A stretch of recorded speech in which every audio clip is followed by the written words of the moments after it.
Bienvenidos a este tema número 4, titulado Llamados y Decisiones. Dios se nos revela a menudo de maneras sorprendentes. A veces nos da palmaditas en los hombros, a veces una vocecita suave en nuestro interior nos guía al bien. La conciencia persistente nos convence de pecado, pero otras veces Dios es fuerte, nos sacude, nos interrumpe en nuestra rutina, nos detiene en nuestras rutinas y entonces nos sacude. Incluso parecería que estamos en peligro de perder aquellas cosas por las cuales hemos vivido toda nuestra vida. De pronto Dios nos sorprende, irrumpe en nuestras vidas de una manera destacada. Y eso le sucedió a dos de los reyes de Babilonia, Nabucodonosor y Belsasar. Cada uno respondió de una manera diferente. Y también nos puede suceder a nosotros y te puede suceder a ti. El testimonio de Nabucodonosor. Iniciamos entonces en el capítulo número 4 de Daniel y en el versículo número 1. Allí nos muestra quién es el autor de ese capítulo. Y el versículo 1 dice en su primer palabra, Nabucodonosor. Qué extraordinaria virtud nos ofrece este rey, que antes había sido un pagano. En Daniel 4:1 se nos dice en la última parte, y paz le sea multiplicada. Nabucodonosor encontró la fuente de la paz interior. Descubrió que aquel que provee la estabilidad interna y la tranquilidad parecía estar desbordado de gratitud a Dios. La vida del rey pagano había sido cambiada. ¿Por qué Nabucodonosor escribió ese capítulo? ¿Qué quería decirnos?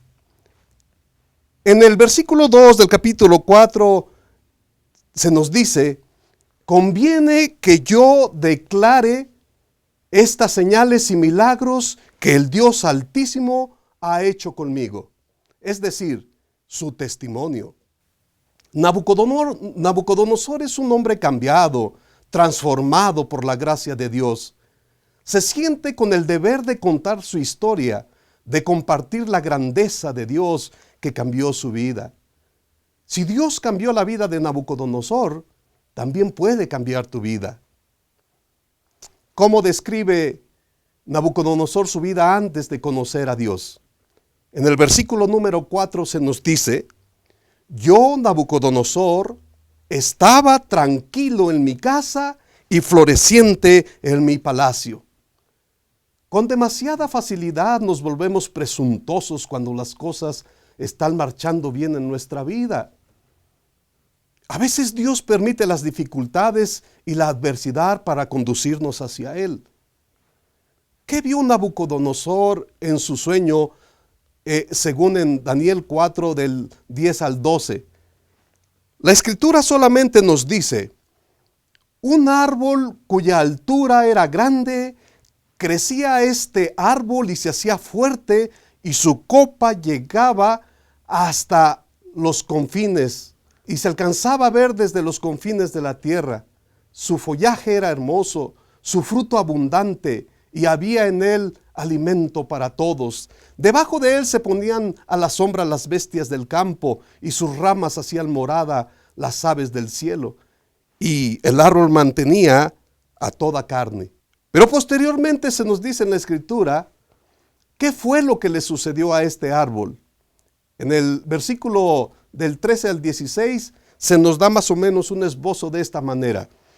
Un vigilante santo descendía del cielo y clamaba fuertemente y decía, derriben el árbol, corten sus ramas, quiten el follaje, dispersen su fruto, váyanse las bestias que están debajo de él y las aves de sus ramas, mas la cepa de su raíz la dejaréis en la tierra. Y en el versículo número 16 dice que su corazón sea cambiado y le sea dado un corazón de bestia y pasen sobre él 7 tiempos. ¿Por qué Dios le dio ese sueño a Nabucodonosor? En el versículo 17 se nos dice que para que conozcan los seres vivientes que el Altísimo es el que gobierna el reino de los hombres. ¿Qué representaba entonces este árbol? En el versículo 19 al 22, de manera específica, el versículo número 22 nos dice: tú mismo eres ese árbol, oh rey. En la visión del árbol, Nabucodonosor contempló el colapso de su propio reino. La tala del árbol representaba la caída de Nabucodonosor del favor divino y la pérdida de su reino. Durante 4 años, el rey padecería una enfermedad que lo haría pensar y que lo haría actuar como una bestia salvaje. ¿Dónde viviría el rey durante este tiempo? Daniel, en el capítulo 4, versículo 25, se nos dice que te echarán de entre los hombres y con las bestias del campo será tu morada. Es difícil imaginar el popular y brillante rey de Babilonia vagando sin destino como una bestia salvaje, afligido por una enfermedad mental temporaria. Se dejó crecer las uñas y el cabello, no se bañaba, se sentía más cómodo con los animales que en la corte real. ¡Qué contraste con su vida dentro del palacio! El rey tocó fondo. Su vida era un desastre total. Estaba completamente en ruinas. No había más opción que mirar hacia arriba. No podía recurrir a nadie, solamente a Dios. Por lo tanto, ¿qué consejo le dio Dios al rey por medio de Daniel? En el versículo 27 se nos dice: tus pecados redime con justicia y tus iniquidades haciendo misericordia con los oprimidos. Podemos evitar los castigos divinos si nos arrepentimos. Es muy peligroso permanecer en la desobediencia voluntaria a Dios. Cuando quedamos sin sus bendiciones, nuestras vidas se exponen a un verdadero desastre. ¿Cuándo cayó el castigo de Dios sobre el rey? Daniel 4:30 y el versículo 31 también dice: habló el rey y dijo: ¿no es esta la Babilonia que yo edifiqué para casa real con la fuerza de mi poder y para gloria de mi majestad? El versículo 31 dice que aún estaba la palabra en la boca del rey cuando vino una voz del cielo que le dijo: a ti se te dice, rey Nabucodonosor, el reino ha sido quitado de ti. Lleno de orgullo y en la cima de su poder, Nabucodonosor cayó. Qué grande lección para nosotros cuando fallamos en reconocer a Dios en nuestras vidas. Nosotros nos exponemos abiertamente también a un desastre. Pero ¿cuándo regresó el entendimiento nuevamente a Nabucodonosor? Daniel 4, 34 y 35. Que al fin del tiempo, yo, Nabucodonosor, reconoció al Dios verdadero, le regresó el entendimiento. El rey levantó su vista al cielo y reconoció al Dios del universo. Su vida fue cambiada. En un sentido, la historia de Nabucodonosor también es la historia de nosotros. En nuestra historia nosotros también caímos de la gracia. En nuestra historia también nosotros estamos perdidos, vagando sin destino. Estamos confundidos, no sabemos a dónde dirigirnos. Y estamos en esa condición. Pero en este momento yo quiero hacer una comparación con el segundo rey. Y quiero ver el error que cometió el rey Belsasar. El mayor error de su vida no es cometer errores, sino aprender de los errores cometidos. La decisión más necia es ignorar las advertencias de Dios.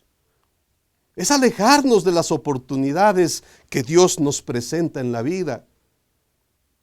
Belsasar era el nieto de Nabucodonosor. Él tuvo muchas oportunidades de servir a Dios. Su propio abuelo le había entregado su vida al Dios verdadero. El profeta Daniel había vivido en Babilonia durante 70 años testificando en favor de la verdad. La luz de la verdad había brillado sobre Belsasar, pero él la rechazó con necedad. Un día de juicio se acercaba más rápido de lo que él se imaginaba. Belsasar aprendió cómo deberíamos hacerlo nosotros, que ciertamente habrá un día de juicio para todos nosotros también. ¿Qué escena describe Daniel en la última noche de Babilonia en Daniel 5, versículo número 1? Se dice que el rey hizo un gran banquete. 1000 de sus príncipes estaban bebiendo vino. ¿Y cómo describe el apóstol Santiago los últimos días de la tierra?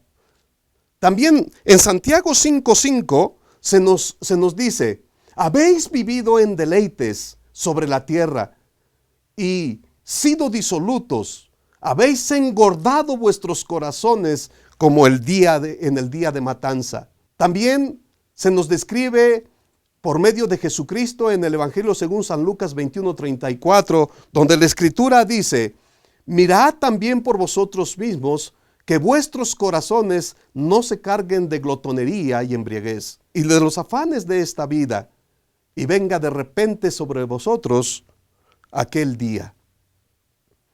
¿Qué acto abierto dio evidencias de la rebelión que trajo finalmente el castigo de Dios sobre Babilonia? Daniel, en el capítulo 5, versículo 2 y 4, al 4, el rey mandó traer los vasos de oro y de plata que Nabucodonosor, su padre, había traído del templo de Jerusalén. Estos vasos sagrados del templo de Jerusalén fueron dedicados para uso en los servicios de adoración al Dios verdadero en Israel. Y era considerado un acto blasfemo contaminar estos vasos sagrados, llenándolos con el vino intoxicante de una orgía babilónica. El rey cruzó la línea de los límites divinos. El castigo estaba a punto de llegar. ¿Qué acción divina interrumpió esta fiesta del rey? En Daniel 5:5 se nos dice que en aquella misma hora los dedos de una mano de hombre que escribían sobre lo encalado de la pared aparecieron. El rey fue sobresaltado, su semblante se mudó, los músculos del estómago se contrajeron, el terror lo invadió, todo su cuerpo se estremeció nerviosamente, sus pensamientos se llenaron de temor. Sabía que algo terrible malo estaba pasando, pero no sabía exactamente qué era. ¿Y a quiénes recurrió el rey para leer la misteriosa escritura de la pared?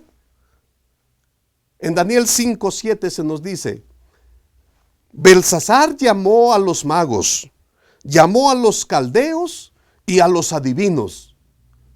Belsasar no aprendió la lección del pasado. Los llamados sabios de Babilonia le habían fallado a Nabucodonosor y le fallarían también a él. Finalmente, ¿quién le sugirió al rey que llamaran a Daniel? En Daniel 5:10 se dice que la reina. En algunas otras versiones se hace alusión a la reina madre. Evidentemente no se trataba de la esposa de Belsasar. Era una mujer mayor. Era una figura materna en el imperio. Probablemente era la esposa de Nabucodonosor. Ella conocía por experiencia propia el poder vitalizador de nuestro Dios. Y también sabía que en el pasado Dios había utilizado a Daniel y que podía usarlo nuevamente. Así que llamaron a Daniel. Cuando Daniel estuvo ante la presencia de Belsasar, ¿qué exigente pregunta le hizo Belsasar a Daniel en el versículo número 13? Le dijo: ¿eres tú aquel Daniel de los hijos de la cautividad de Judá que mi padre trajo de Judea? Daniel había trabajado como estadista de Babilonia durante 70 años. Su genuina reputación era bien conocida con su sabiduría en temas políticos. Él había influido sobre la nación en varias oportunidades. En vista de todo ello, Belsasar, con el supor de la bebida, trató de desmerecer a Daniel, implicando que no era más que un israelita cautivo. En un intento desesperado por comprender la escritura misteriosa, Belsasar le ofreció a Daniel prodigiosas recompensas si podía explicarle el significado de esas extrañas palabras. Y Daniel le respondió en el versículo 17: tus dones sean para ti, y da tu recompensa a otros. Daniel no podía ser comprado. Sus servicios no estaban a la venta.